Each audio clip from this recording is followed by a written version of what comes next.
नमस्कार.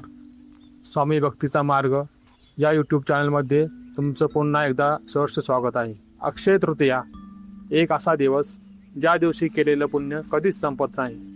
पण खरंच हा दिवस इतका खास आहे का? चला जाणून घेऊया. अक्षय तृतीया हा हिंदू धर्मातील अत्यंत शुभ मानला जाणारा असा दिवस आहे. वैशाख शुद्ध तृतीया या दिवशी हा सण साजरा केला जातो. अक्षय तृतीया म्हणजे कधीही न संपणारे. अक्षय म्हणजे कधीही न संपणारे. या दिवशी केलेले दान, जप आणि शुभ कार्य यांचं फळ आयुष्यभर आणि अनंत काळ टिकतं अशी श्रद्धा आहे. पौराणिक महत्त्व बघितलं तर याच दिवशी भगवान विष्णूंचा 6वा अवतार भगवान परशुराम यांचा जन्म झाला. म्हणूनच या दिवशी परशुराम जयंती म्हणून सण साजरा केला जातो. असंही मानलं जातं की या दिवशी त्रेतायुगाची सुरुवात झाली होती आणि अन्नपूर्णा देवीचा जन्म देखील याच दिवशी झाला होता. महाभारतातील एक सुंदर कथा. वनवासात असताना पांडवांना भगवान श्रीकृष्णाने अक्षय पात्र दिलं होतं.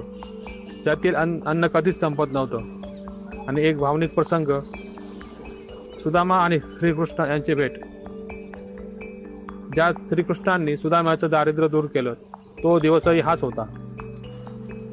या दिवशी काय करतात? या दिवशी लोक सोनं खरेदी करतात, कारण त्यामुळे घरात लक्ष्मीचा वास राहतो अशी श्रद्धा आहे.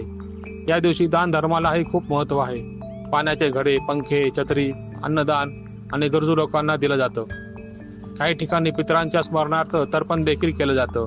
आणि सर्वात महत्त्वाचं म्हणजे नवीन व्यवसाय, घर आणि कोणतीही मोठी सुरुवात करण्यासाठी हा दिवस सर्वात शुभ मानला जातो. या दिवशी वेगळ्या मुहूर्त बघण्याची गरज नसते. म्हणूनच अक्षय तृतीया म्हणजे फक्त सण नाही, तर सुख, समृद्धी आणि चांगल्या कर्माची सुरुवात आहे. हा व्हिडिओ आवडला तर लाईक, शेअर आणि सबस्क्राईब करायला विसरू नका. पुन्हा भेटू अशाच माहितीपूर्ण व्हिडिओमध्ये. तोपर्यंत नमस्कार.